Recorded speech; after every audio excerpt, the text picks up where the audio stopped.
What if truth isn't what we thought it was? What if truth is not simply a matter of matching facts or accurate statements, but something deeper, a living, breathing event that unfolds through history itself? In The Essence of Truth, Martin Heidegger invites us to step beyond the familiar terrain of classical philosophy and reawaken an ancient understanding of truth known as Aletheia, the revealing and unconcealing of being. Truth, Heidegger shows us, is not a static property but a dynamic process of disclosure that both reveals and hides. This journey begins with the forgotten question: what is truth? Not as a fixed definition, but as a mysterious happening where freedom and untruth coexist. We revisit Plato's allegory of the cave, not just as a metaphor for knowledge, but as a symbol of humanity's ongoing struggle to emerge into the light of genuine understanding. Heidegger challenges us to rethink truth's relationship with freedom. Freedom not as license, but as the courage to let truth be, to dwell patiently in the clearing where being reveals itself on its own terms. At the same time, he reveals the necessity of untruth, the hiddenness without which truth would lose its meaning. But why does truth have a history? Heidegger argues that the way truth is disclosed changes across epochs, shaped by culture, language, and the very essence of being itself. Modernity, with its technological mindset, risks forgetting this, reducing the world to mere resources and forgetting the sacred mystery that truth carries. Ultimately, the heart of Heidegger's message lies in the task of thinking, a call to a different kind of thought, one that listens, waits, and opens itself to being. This thinking resists the urge to master or control, and instead becomes an act of responsibility, freedom, and humility. In this encounter with truth, we are invited not to conquer knowledge, but to become guardians of the clearing, standing vigil with being in its endless unfolding. Are you ready to rethink everything you know about truth? To journey beyond certainty and enter the profound mystery of being itself? This is the essence of truth. Welcome to Bookscape Epic Reads, where we dive deep into the world of popular books, exploring timeless classics and modern bestsellers alike. Join us for in-depth reviews, insightful discussions, reflections. Let roll. Every age has its shadows, but the deepest darkness is cast not by what we do not know, but by what we have long ceased to ask. In an age governed by speed, data, and instant answers, the question of truth feels almost quaint. We ask, what is trending? What is factual? What is useful? But seldom do we ask, what is truth truly? This is the question that Martin Heidegger insists we must return to, not as a curiosity of the past, but as the question that decides the meaning of human existence itself. Truth, to the modern ear, is often a matter of verification. If a statement corresponds to the facts, we say it is true. If it does not, we dismiss it as false. This is the legacy of a long philosophical tradition, from Plato to Aristotle, from Aquinas to Descartes and Kant. The definition is clean, efficient, and logical. Truth is adequatio intellectus et re, the agreement of thought with reality. But Heidegger asks, what makes such agreement possible in the first place? What is the condition under which a being, a rock, a tree, a number, a person, can become known, can appear, can show itself as what it is? He invites us not to reject the classical definition of truth, but to look deeper, beneath the logic, beneath the grammar, beneath the inherited assumptions of centuries. Heidegger leads us to the threshold of a deeper insight, that before anything can be true or false, it must first be disclosed. It must be unveiled. It must stand within a space of unconcealment. This ancient, nearly forgotten understanding of truth is what the Greeks called Aletheia, not merely correctness, but the emergence of beings into presence. And here lies the heart of Heidegger's project, to awaken us to a truth that is not a proposition, but an event. Truth is not something that lies in statements. It is something that happens when the world opens itself, when we are attentive enough to see, to receive, to dwell. But this openness, this possibility for the world to show itself, is not given automatically. It depends on a specific kind of being, Dasein, the human being who asks, who cares, who wonders. And it depends on a specific kind of comportment, not domination, not calculation, but what Heidegger calls freedom, a letting be, a releasing, a sheltering of the truth of what is. To relearn the question of truth, then, is not to revise a definition. It is to unlearn the metaphysical habits that make truth something we own, control, or manipulate. It is to stand again in awe before the mystery that something is, and that it shows itself to us. Truth is not our possession. It is a gift, fragile, fleeting, and always bound up with the possibility of concealment. For as soon as we speak, the world begins to hide. As soon as we name, we risk forgetting the thing itself. Heidegger reminds us that truth and untruth are not opposites, but companions. There is no revelation without withdrawal, no disclosure without the ever-present veil, and so we begin, not with a definition, but with a silence, with a question older than philosophy. What is truth? Perhaps we cannot answer, but perhaps, in asking again, we learn to listen. Truth has a long and noble heritage, but what if the very foundation we've built upon is not as solid as we thought? What if it hides more than it reveals? For over 2 millennia, the West has understood truth in a particular way, as correspondence. This is the idea that a statement is true if it reflects reality accurately, if it matches the world. From Plato's idea of the good to Aristotle's metaphysics, truth has been enshrined in the formula, adequatio intellectus et re, the alignment of the intellect with the thing. When the mind says what is, and what is truly is, we call this truth.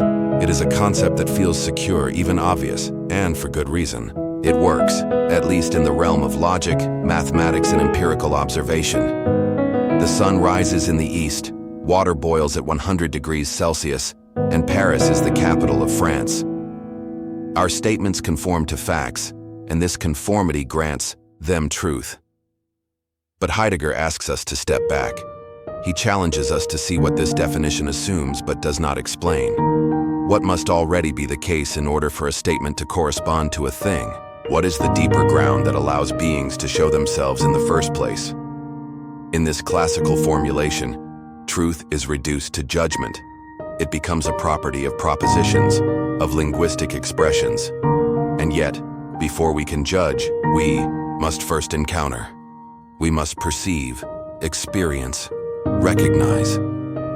Truth, Heidegger says, is not first a matter of language. It is something that precedes and underlies our capacity to speak truly or falsely. Think of it this way. When we say, the tree is green, that statement is only possible because there is a tree and because it has appeared to us in its greenness. But how does it come to appear? What opens up the space in which a being can manifest as what it is? The classical view of truth is silent on this.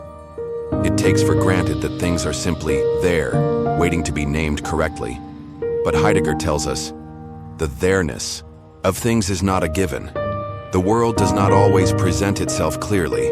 Things can hide, appearances can mislead. The essence of a being can remain withdrawn, even as we describe its surface. And more crucially, our way of relating to the world can obscure it, even as we think we understand it. In placing truth solely in the realm of correctness, the classical model blinds us to the deeper, more primordial experience of uncovering, of unconcealment. It teaches us to value statements over silence, logic over presence, and calculation over wonder. And in doing so, it distances us from the more original phenomenon, the moment when something steps forth from hiddenness and is encountered not just as something, but as what it truly is. Moreover, in the classical view, the subject, the knower, stands apart from the object, the known. Truth becomes a matter of accuracy, of control. But Heidegger urges us to question this separation. He sees it not as eternal, but as a product of a particular history of thinking, a history that culminates in modern science and technology, where the world is treated as a standing reserve, a resource to be measured and mastered. What is lost in this conception of truth is the experience of reverence. When truth becomes a tool, the world becomes a warehouse. But when truth is seen as disclosure, the world becomes a mystery again, something we participate in, not just observe. The classical concept of truth, then, is not wrong, but it is incomplete. It names a surface phenomenon while ignoring the depths beneath.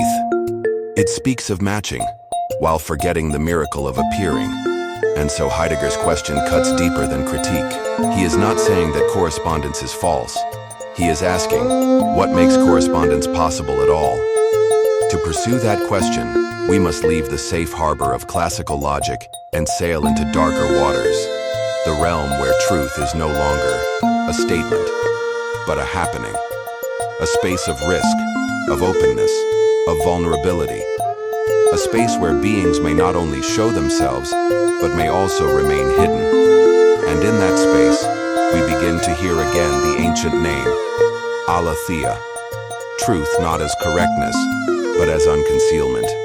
Long before truth became a matter of correctness, it was a clearing in the forest, a glade where the world stepped forward out of shadow. The Greeks called it Aletheia, not correctness, but disclosure. When we trace the lineage of the word truth, we arrive not first in the pages of logic textbooks or legal codes, but in the lyrical, open landscape of early Greek thought.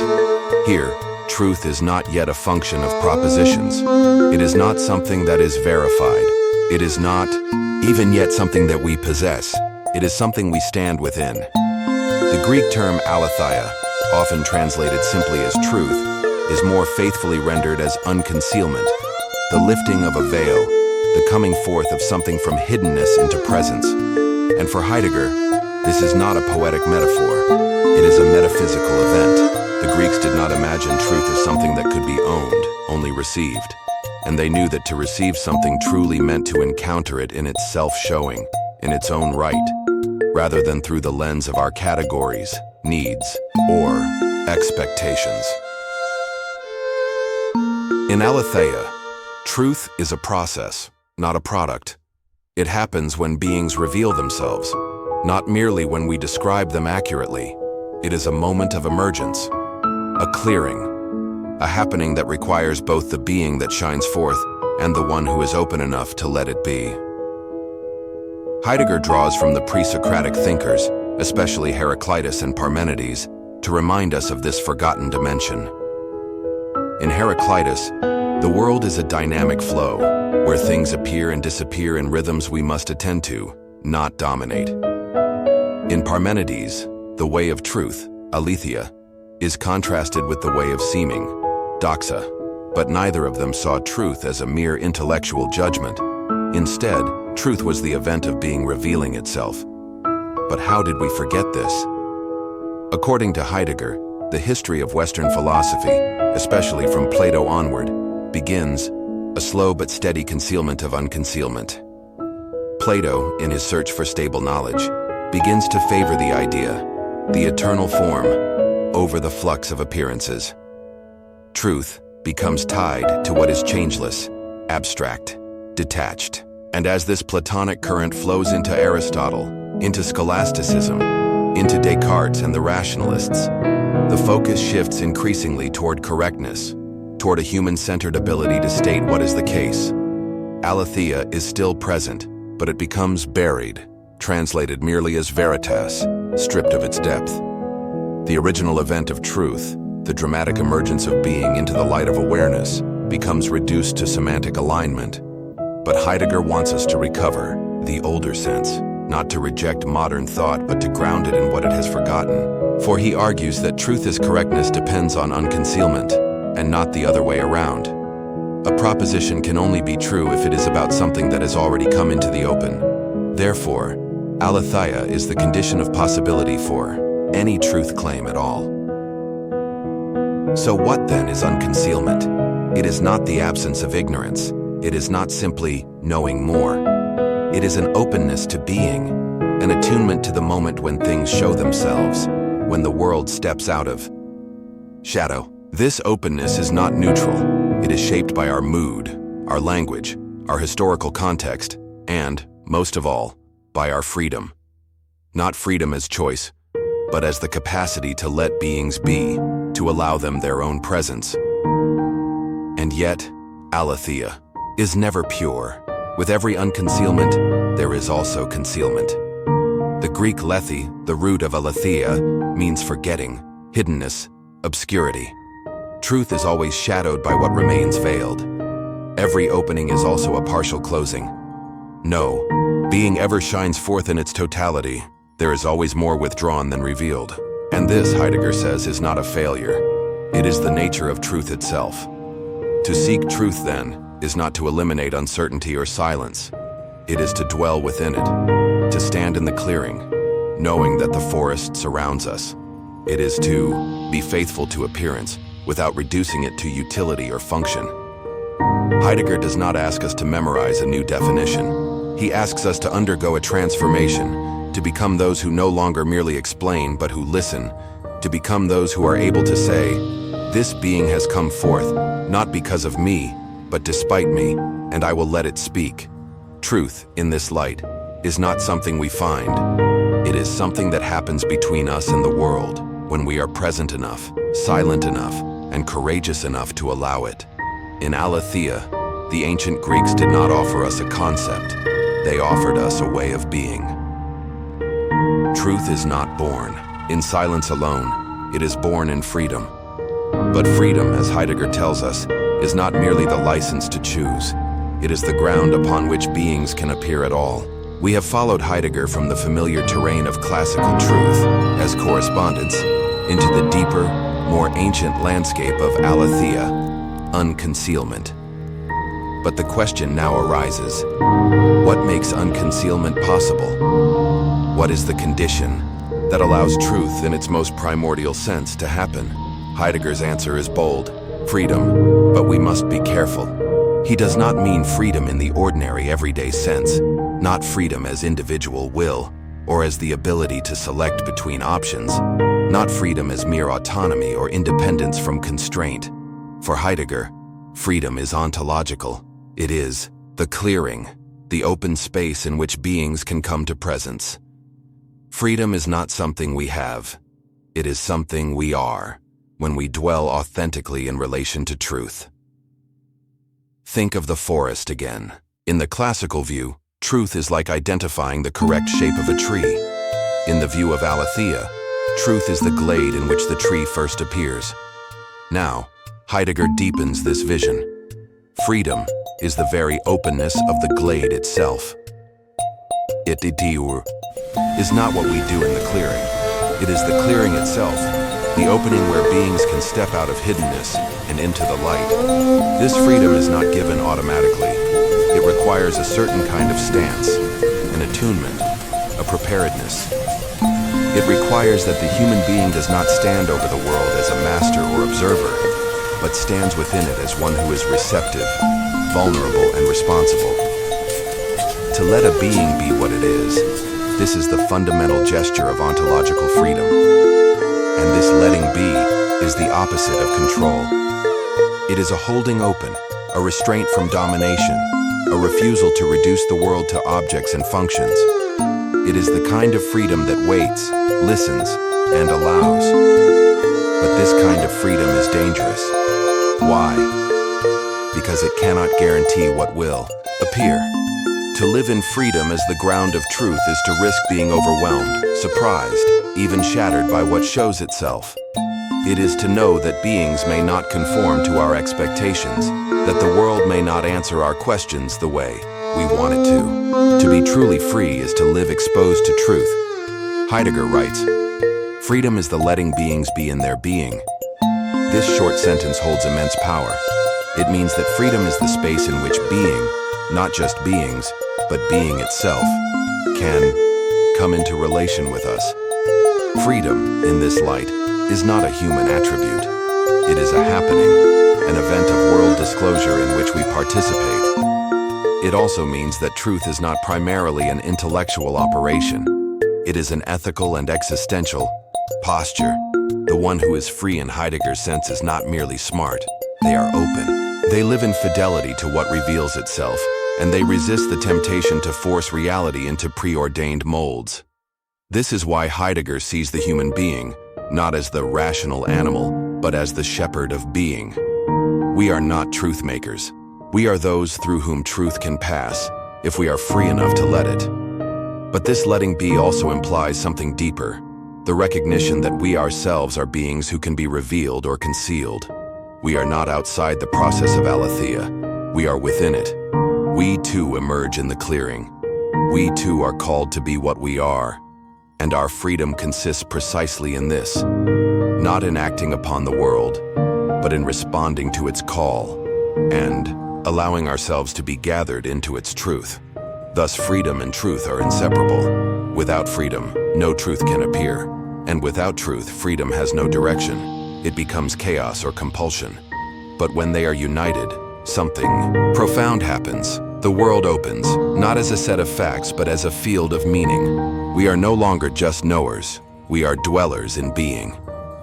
In the end, Heidegger's vision of freedom is a call, not to political action, not to personal liberation in the modern sense, but to a different way of being human. A way in which we live not to master, but to witness, not to possess, but to reveal, not to speak over, but to listen through. To be free in this deepest sense is to be worthy of truth. We think truth is all that matters, but what if the shadow is as necessary as the light? What if untruth is not a failure, but a condition of truth itself? After leading us into the clearing of truth, as Aletheia, the unconcealment of beings, Heidegger takes an unexpected turn. He asks a question that strikes at the very heart of Western metaphysics. Can truth exist without untruth? At first glance, this seems absurd. Truth and untruth are opposites, aren't they? One is light, the other darkness. One reveals, the other deceives. But for Heidegger, such oppositional thinking is too shallow. It belongs to the metaphysics of correctness, where truth is merely agreement between statement and fact. In Aletheia, truth is no longer just a proposition. It is an event, a happening of disclosure. And that changes everything. In this deeper realm, untruth is not merely error. It is not simply the failure to say what is the case. It is something far more profound. It is concealment, the withholding, the withdrawing, the hiding that makes disclosure possible in the first place. Truth, as unconcealment, cannot happen unless something is first hidden. Think of the clearing in the forest again. The open space, where beings appear, is surrounded, necessarily by trees, by shadow, by mystery. If everything were exposed all at once, there would be no direction, no contrast, no emergence. Revelation needs concealment. Presence needs absence. This is not a flaw. It is the very structure of being. Heidegger insists that Aletheia is always accompanied by lethe, the Greek word for forgetting, for veiling. In fact, the very word Aletheia means unforgetting, uncovering. This implies that something remains covered, even as something else is brought forth. Every truth contains a hidden depth. Every appearance gestures toward what still lies beyond. Thus, untruth is the shadow of truth, not its enemy, but its condition. This is a radical reversal of our usual thinking. We often seek a total illumination, a world with no secrets, no ambiguity, no concealment. We imagine that if we just gather enough data, ask the right questions, apply the right methods, the truth will shine in its fullness.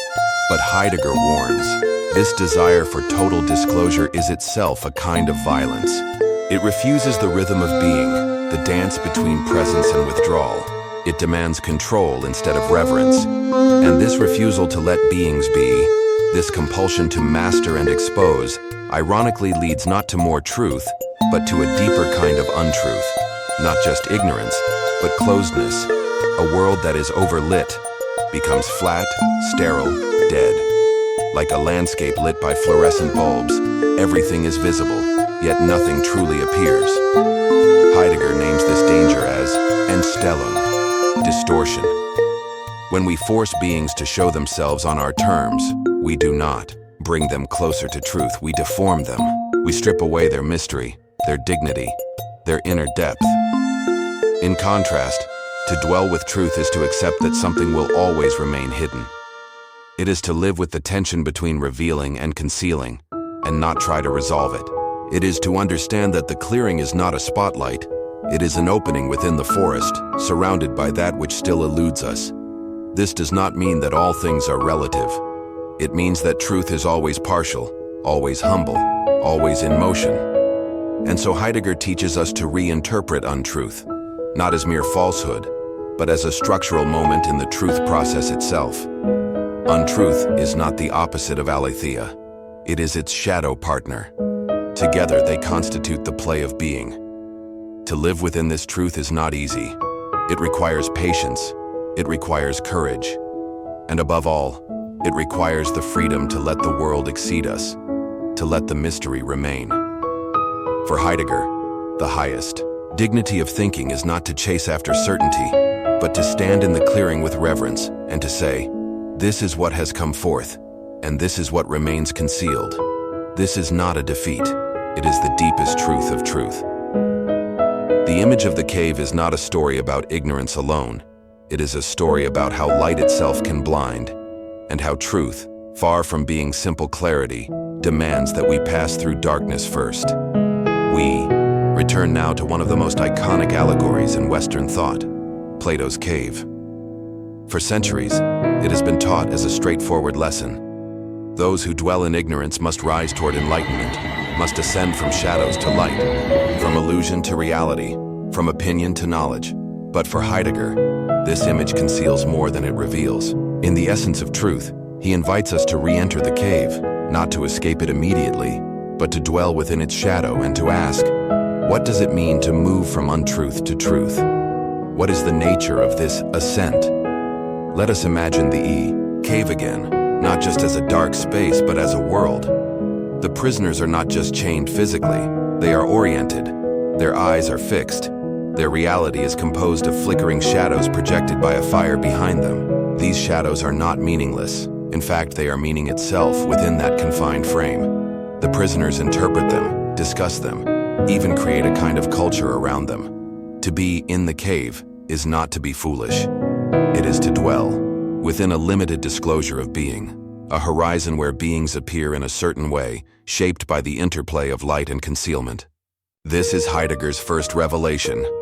The cave is not error, it is a mode of truth, a partial, distorted but meaningful world. Then comes the moment of rupture.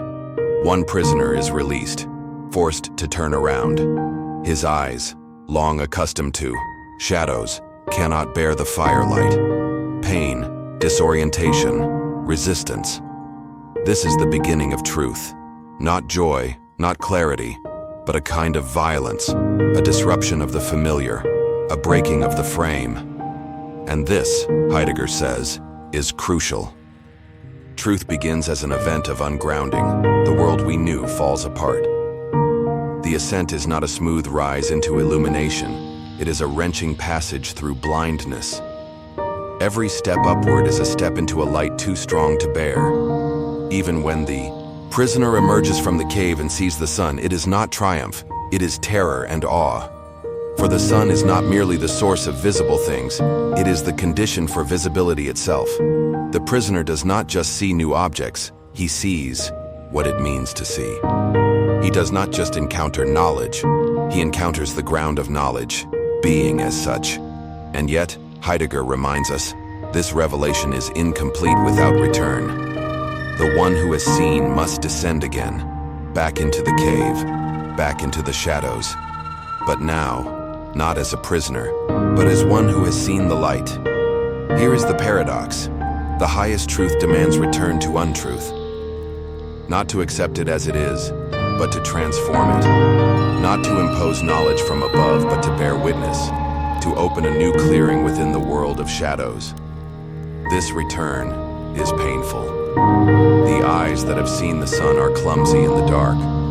The other prisoners mock him. They do not believe his words. They think his vision has blinded him. And they are right. He has been blinded, not by illusion, but by truth itself. What does this mean for us?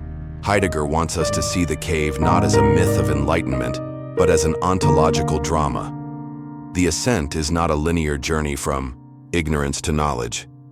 It is a cyclical movement, a clearing, a concealing, and a transformation of seeing. The one who seeks truth must be willing to lose the world they know, to suffer the trauma of insight, and to risk speaking a language no one understands. In this way, Plato's cave becomes a parable of being itself. Light and shadow are not opposites. They are partners. Truth is not the erasure of concealment, but its illumination, and the one who seeks truth must walk through darkness, not around it. Ultimately, Heidegger's interpretation of Plato's cave is not an epistemological lesson. It is an existential call. To be human is not merely to know, but to dwell within the tension of light and shadow, to endure the path of untruth, and to remain faithful to the possibility of disclosure, to climb, to see, to return, and to speak, even if our words fall into silence. In the end, the cave is not just a prison, it is the beginning of philosophy. Truth is not an object we uncover once and for all. It is a historical movement, a destiny unfolding, a drama in which human beings stand as both witness and participant. We have walked through the forest paths of unconcealment, crossed the thresholds of Plato's cave, and come face to face with truth, not as correspondence but as Aletheia, the revealing that always carries within it a trace of hiddenness. But Heidegger does not leave us there. He wants to take us one step further beyond even the classical question, what is truth? But toward a deeper horizon, the question of being itself. At the heart of this final meditation lies a radical claim. Truth has a history, and this history is not merely chronological, it is ontological. It is the unfolding of the relationship between human beings and being, an eventful, dynamic, often concealed dance that stretches across epochs, cultures, and thinking itself.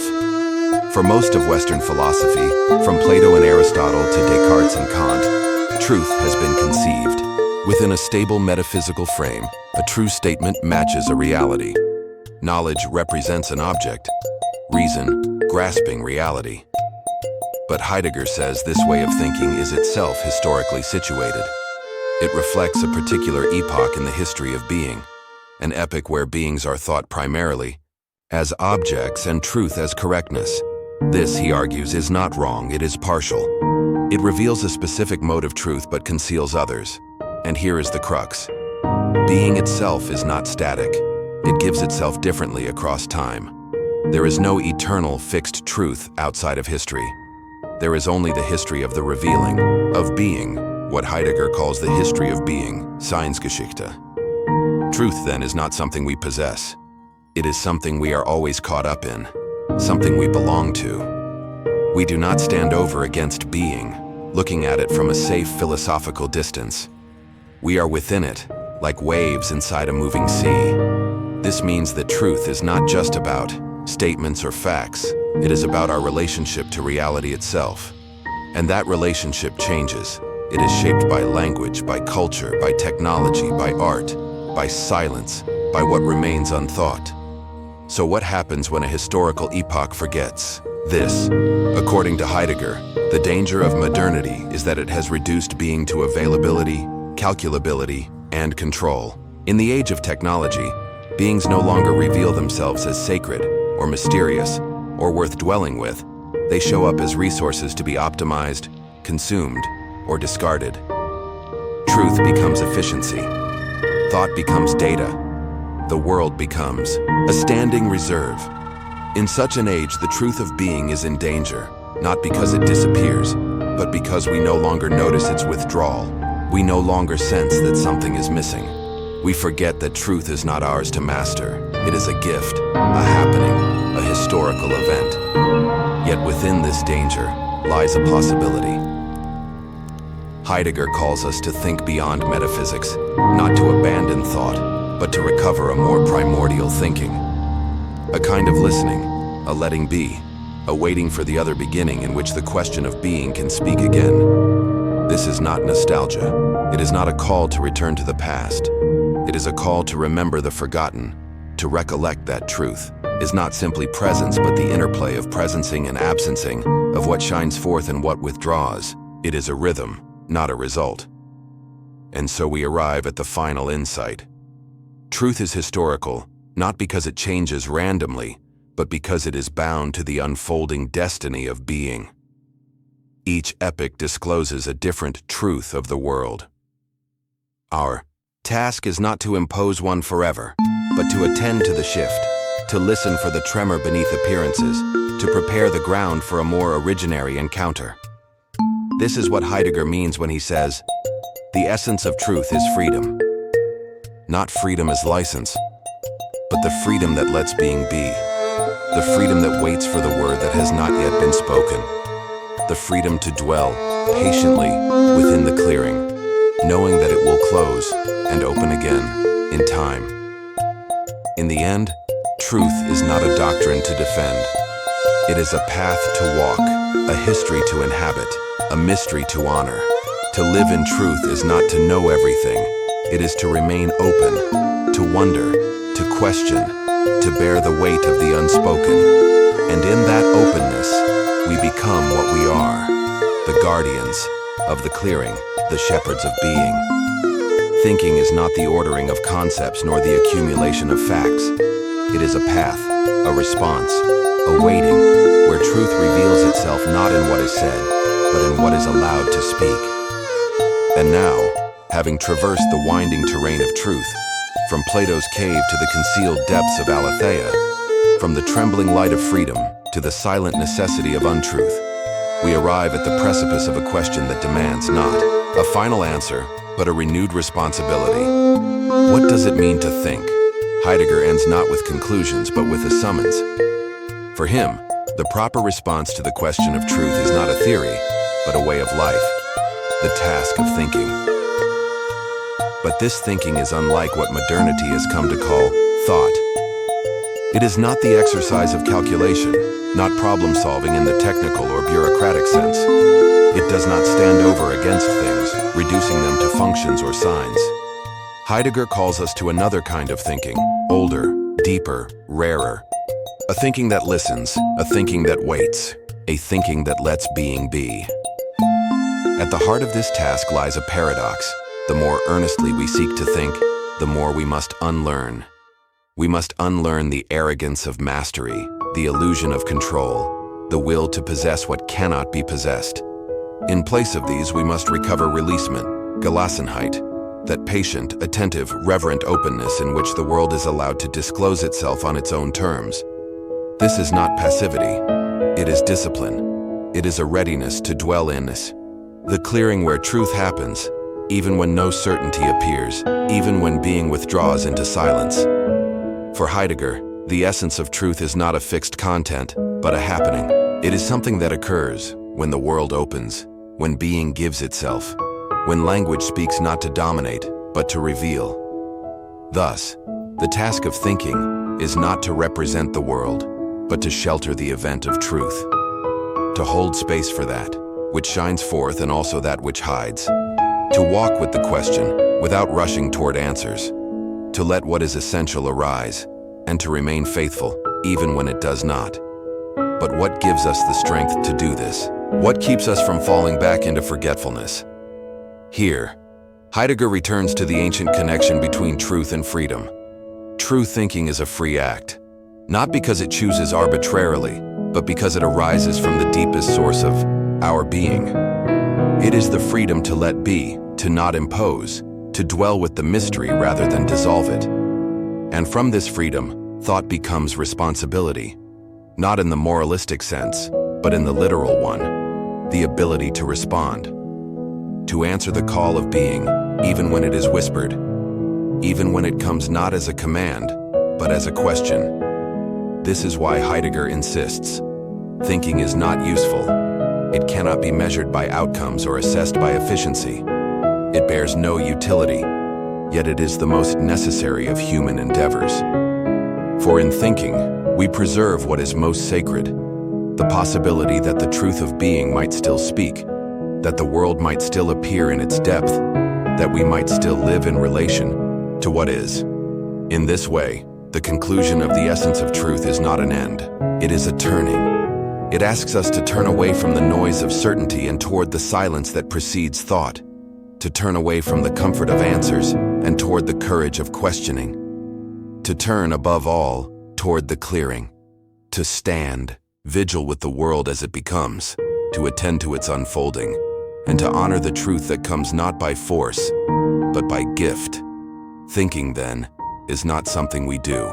It is something we become. It is our highest calling, not because it elevates us above the world, but because it returns us to it. Not because it grants us power, but because it teaches us humility. And so, in this last gesture, Heidegger leaves us not with a system but with a silence, not a conclusion but an invitation to think truly again.